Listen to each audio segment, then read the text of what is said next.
Buaya muncul di Port Dickson gemparkan penduduk.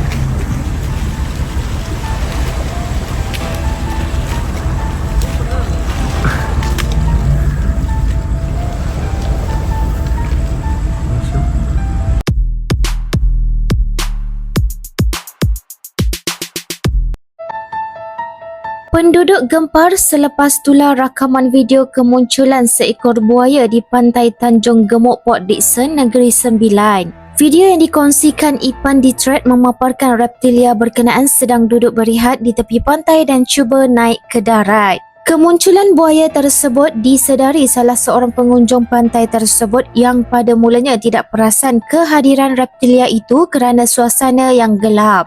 Buaya berkenaan kemudian dilihat masuk semula ke dalam laut sebelum perakam video sempat menghubungi pihak perkhidmatan.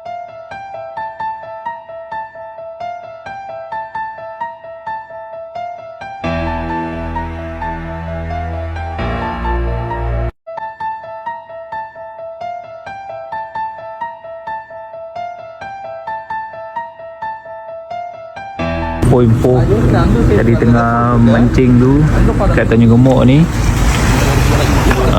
naik seekor dekat Tanjung Gemuk, masuk kat sebelah pantai tu. Hati-hati orang kampung.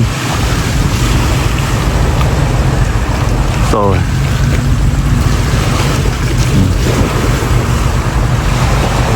dia bau bangkai.